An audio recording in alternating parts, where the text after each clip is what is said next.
عجيب. ما الرابط بين مقص العشب وشطيرة الجبن؟ مقص العشب يقص العشب. ومن العشب المقصوص تأكل البقرة، والبقرة تعطينا الحليب، ومن الحليب نصنع الجبن، ومن الجبن نصنع شطيرة الجبن.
Americans are still losing their lives. And maybe that's a question you should ask China. هل هي وسيلة لتخفيف الضغوطات على صناع القرار خلال الأزمات؟ Coronavirus originated in China and I have not heard one word from the Chinese. A simple I'm sorry. Those who abuse their power to advocate harmful ideas are the ones who should really apologize. الجيل الخامس بأنها السبب في انتشار الفيروس. This is just one of over a dozen fires targeting 5G towers in the Netherlands, Cyprus, Belgium and Ireland, who believe 5G may have some connection to COVID-19.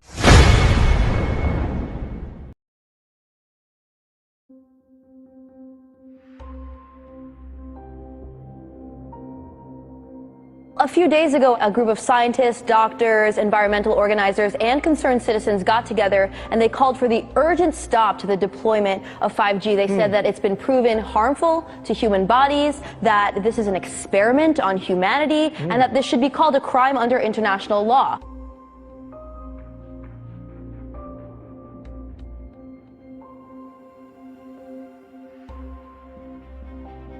"5G is a weapon. It's used by the military. Do you know these 5G millimeter wave technologies are used to scatter crowds? They drive up in this technology when they want to scatter a cloud, and they put out these frequencies in a much higher power than 5G will be initially with us, but the same frequencies. And people scatter because they get the feeling their skin is on fire, because the human body, including the skin, is an antenna. It interacts with frequencies and it receives and transmits information. At the cutting edge of understanding of DNA, scientists know that DNA is a receiver-transmitter of information. I have to tell people 5G story. It's bigger than the Holocaust. It's bigger than anything you've ever heard. I'm Mark Steele. Anybody who hasn't heard me. I'm a weapons systems head-up display expert. I'm one of the leading experts in the world. I've actually broke cover in relation to this, and the reason I became an expert was because I invented 5G as a killer. Do not believe a single word I say. Not one. I want you to do your own research. You'll find it's absolutely terrifying. There are going to be boxes broadcasting 5G, this weapon, down every street, all over the world. What we're concerned about 5G is that it's going to require a transmitter about every 3 to 10 homes. So you're talking about a small cell tower placed in front of your home. Because at these high frequencies you can't have... It doesn't travel very well. Yeah. And people need to understand, it's 24 gigahertz to 90 gigahertz. These are not 2 feet. These are 2 inches to half an inch. And this is very dense wireless radiation hitting our bodies. What we know is that it pulses more, it's got higher frequency, more waves per second, it beats up the cells more. Let's talk about today's technology, what we have going on today. Your phone is constantly sending electromagnetic fields in and out of each other. Whether or not you're receiving a notification right now, all of our digital tech sends this data back and forth, right, using these invisible microwave radiation signals. That's today's tech. We have every cell tower, every router constantly pulsing with radiation, whether or not you're using it. Science shows that this causes DNA damage, cancer, among other things. But don't take my word for it. And that's just with 4G. That's just with today's technology. Before we get to 5G, right now you got some of it, but not that much. Wireless radiation has biological effects, period. These effects are seen in all life forms: plants, animals, insects, microbes. In humans, we have clear evidence of cancer now. There is no question. We have evidence of DNA damage, cardiomyopathy, which is the precursor of congestive heart failure, neuropsychiatric effects. So 5G is not a conversation about whether or not these biological effects exist. They clearly do. 5G is a conversation about unsustainable healthcare expenditure.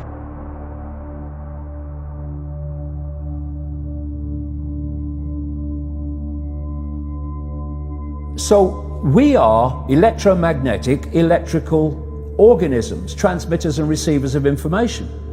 When our electromagnetic fields are in balance and harmony, we have health. We have psychological health and we have physical health.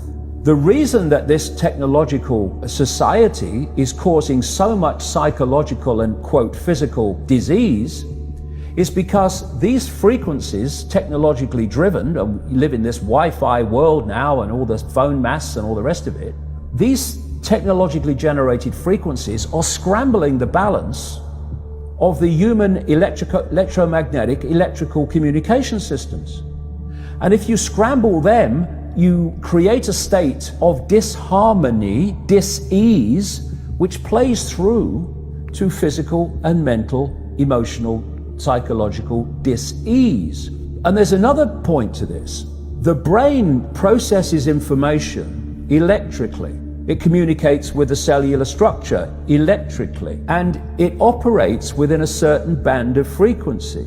If you can broadcast frequencies carrying information, this technology has long been known, carrying information and perceptions within the frequency that the brain decodes information, the brain will decode those frequencies and will have those perceptions. You can influence people's perceptions externally by broadcasting these frequencies that we interact with, because we are antenna. Okay. Now, some decades ago, there was a guy who worked out the frequencies of different emotional states. This is long ago. I mean, it's very, very sophisticated now. So every thought, every emotional response is a frequency. It generates a frequency, and it is of itself a frequency. Hate is a frequency, and it's different to love. You know, when you are in a room and there's lots of aggression and conflict and hatred, you feel it. What do people say? Oh God, you can cut the atmosphere with a knife in there. That is because the frequencies of hate and conflict have been so generated, they have changed the electromagnetic field of the room. Okay, so 5G is going to be weaponized against us potentially. Yeah, but the point being that they worked out the frequencies of various emotions, including rage and what have you. And basically, they can play across a community these frequencies without anyone knowing, and it starts to have an effect, and it starts to build rage, it starts to build anger, and people might not realize why they're feeling it, but they start to feel it. And then what they do is they trigger that with an event. Maybe some guy is attacked by the police or something, or somebody's arrested for something they didn't commit, and now there's the trigger. The blue touch paper's been lit of this manufactured frequency-driven rage, and you have mass riots and what have you, and people do things that they wouldn't normally do. And you can make people depressed. You know, the American military, they've admitted this. They have technology that fires frequencies at the enemy that basically breaks the enemy's spirit so they give up and put their weapons down. This is the technology we're dealing with. Now you take that into account and then you think of 5G. First of all, 5G doesn't travel well because of the nature of its frequency. So instead of big towers, as we have now, broadcasting these frequencies long distances, it won't do that. And it doesn't go through solid objects, what we call solid objects, very well either. So to overcome that, there are going to be boxes broadcasting 5G, this weapon, down every street, all over the world. You're talking phenomenal numbers of these boxes, broadcasting like on the lamp standard outside your children's bedroom and stuff, broadcasting this stuff. There's no way you'll be able to go where you'd be in a field of 5G. And another interesting thing, I don't know whether you've noticed this, but the story broke first of all in Sheffield, when the council started cutting down literally thousands and thousands and thousands of mature trees in urban streets.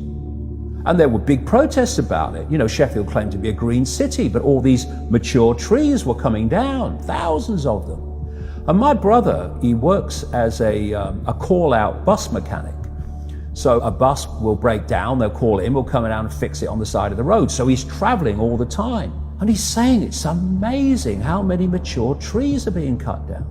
Now, the worst nightmare of 5G in a street is mature trees, because it can't get through them. They don't want urban trees for 5G because it won't go through solid objects very well at all, and it doesn't travel far.